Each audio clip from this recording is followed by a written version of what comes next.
Hey Alex, I'm working on a project and I know we talked about making sure we check the structural design against the firestop joint details, but I don't remember how to do that. Can you help me? Absolutely. I'm glad you are checking this because it will save a lot of headaches later. Good job. Tell me how far you got on your own. Well, I checked the structural details and the structural engineer has specified that our building must accommodate a ½ inch of movement. Great, that was step one. Do you remember the next thing we need? Okay, so I checked the UL detail, right? And it allows for 20% movement. I just don't remember how to bring these two together. You know what? This is the step that most people don't even know they have to do. So, you're ahead of the game already, and you have everything you need for the next step. Oh, awesome. I thought I'd missed something. Not at all, you just need to make the next step. I guess that's what I needed help with. No problem, let's jump into it.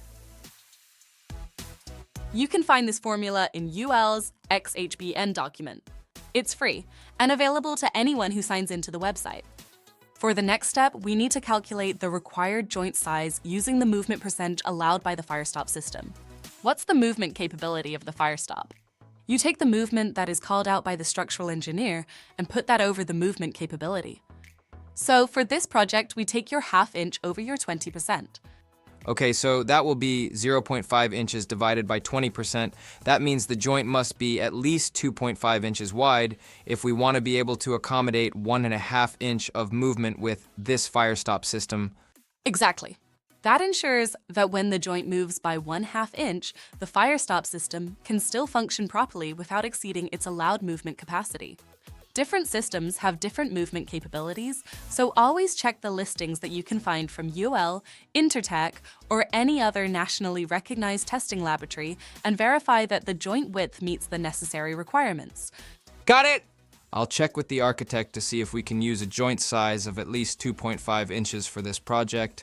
That seems a bit big, don't you think? It might be. So what other solutions do you think you can use? Well, I remember you said there were options for sealants, options for spray, and options for devices, and that the movement capacity kind of went in that order. Is that right? Absolutely. You really picked up a lot from that Firestop 101 training. I want to ask you one more thing. Do you remember why all of this is so important? Oh yeah! I totally picked up on that part. That's why I remembered we needed to do this. Great, can you explain it to me? Just to be sure you can explain it to the rest of the team, because it's important that everyone understands why this is so important. Even if it has been overlooked in the past, it's time to get this right on this project. And you get to lead the team on this, so we need to be sure you can explain it. Seriously? Yeah, no problem. First, firestop compliance is critical, and calculations like these ensure we meet both fire safety and structural movement requirements. Bingo! The movement is important because if the joint moves more than the system can handle, then you have problems with adhesion or cohesion. Go on. This part totally made sense. Adhesion is how well the sealant or spray can stick to the two fire-rated assemblies that the joint is connecting. And cohesion is how well the firestop material sticks to itself. If you have adhesion problems, then the firestop pulls away from one of the rated assemblies, and that can happen when the substrate is not cleaned before the firestop is installed. Then the problem is that the firestop sticks to the dust rather than the rated assembly. If you have a cohesion problem, then you will see a tear in the firestop product itself. Good job. So, can you explain adhesion and cohesion problems for this project if we don't get the joint size right? Oh, I guess that means that if the drywall contractor leaves a ½ inch head of wall joint, and the firestop installer uses this firestop system that they submitted, and then if there is actually ½ inch of movement, then I guess we can expect to see one of two problems. Either the firestop material will pull away from the floor above, or it will pull away from the top of the drywall. That problem is more likely if we have a weak adhesion bond.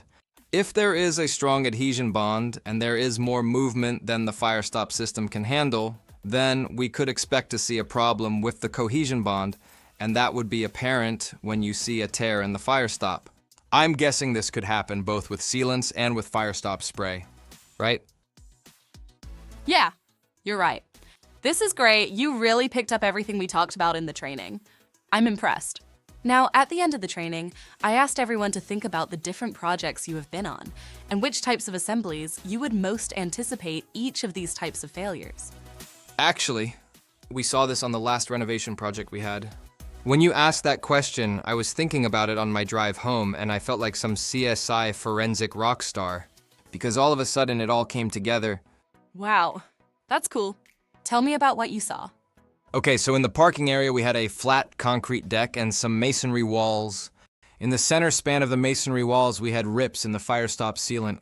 So now I know that they had a cohesion bond problem because the sealant stuck really well to the masonry wall and really well to the flat concrete deck. So when there was movement, the sealant tore. That's a perfect example. If you have any photos, we should add that to our next training course. I will look for them. I'm not sure if I have photos of that. It was a renovation and we were not doing QC photos of problems we were trying to fix. But I know I have examples of the adhesion issues. This happened on the head of wall join on a project that had metal deck with fireproofing and a gypsum wall. In some places the sealant pulled away from the drywall, and in other places it pulled away from the fireproofing. So clearly the sealant was not able to adhere to the substrates that the firestop joint is supposed to be connecting. I've got to tell you, I was kind of freaked out because I remember that video you showed where Bruce Johnson from UL explained that a small hole can act like a blowtorch in a fire condition. And then the firefighter who came to our training was talking about the pressure being higher at the top of the wall. And when my mind put those two ideas together, I saw the weak point at the head of wall and these adhesion and cohesion problems in a whole new light. We really need to pay more attention to this stuff. I'm glad you sent me to that firestop coffee break training so I could learn more about it. That's great. I'm glad you found it valuable, and most importantly, I am really glad to see that you are actually putting the training to use. Great job! Right now, let's get back to your project, so I don't leave you with more questions. Thanks. That's a big help because obviously the system they submitted is not going to work, so I was not sure what the next step is supposed to be. Exactly. So let's do a recap. You said you have a firestop detail that only allows for 20% movement, right? Yes. You said the structural design says you need to have 1/2 inch of movement. Yes. I'm not sure what your specs say. Do you know if there is a restriction to the joint sizes? I would have to check. That's okay. Let's just make up some numbers for this discussion. Okay. Let's say the next submittal comes back, and instead of 20% movement, it allows 25% movement. How big will that joint need to be in order to accommodate 25% movement? Well, if we have 25% movement, we'd recalculate using that percentage, right? Exactly. If they submit a firestop detail that allows for 25%, the required joint size would be 2 inches. Walk me through that math real quick. Well, we take our 1/2 inch over the 25% and that gives us 2 inches. Okay, now look back at your firestop system. What is the maximum joint size you are allowed to have? The max joint size is 1 inch, so that's not going to work. Now you're starting to see how this all comes together. Some of these areas are going to be visible to the public once they are finished, so they are not going to want big joints. I just ran the math, and if we have a 1/2 inch joint and we want a 1/2 inch of movement, then we need to have a firestop system that has 100% movement. Bingo.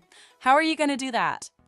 Well, you had all of us go through the Firestop 101 for fire-rated joints, and there were products in that training that would give 100% movement. I guess we are going to have to schedule a meeting and bring in the architect, the drywall contractor, the firestop contractor, and the structural designer, and have a bit of a discussion to be sure they get this right. Don't forget to include the mason if you have block walls. Oh yeah, good call. Do you think we can give all these team members access to the Firestop 101 training for rated joints, so I don't have to teach them everything about the sealants, the 4 rules of Firestop sprays, the 5 rules of proper mineral wool installations, and the devices that were discussed? Just have them go to this QR code and they can sign up for the training here. You know what I really liked about this format?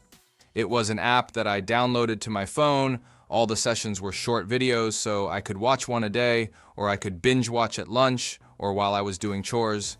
I could revisit them whenever I wanted. People can sign up with this QR code, but if they want to have a group of people go through the course, I think I heard that they would give an option for a discount or even do a workshop after the class so people have the chance to ask any questions or run through a project with Sharon. Maybe we should do that on our next project because I still have questions. How do I reach out to them? Here are a few options. You can go to the contact page of their website. You can find Sharon on LinkedIn. You can email marketing at halpertlifesafety.com, and someone will get back to you and set up a program that is best for your team. That's great. Thanks so much for your help with this. I'm a lot more confident that this project will be different. Thanks. That's great. I'm glad you are putting the effort in early on the project. It's going to help a lot. We will be able to avoid the problems we have had in the past. Yeah, I need to sign up for more of the Firestop coffee break classes. I will check Connect with Sharon and jump into some more training.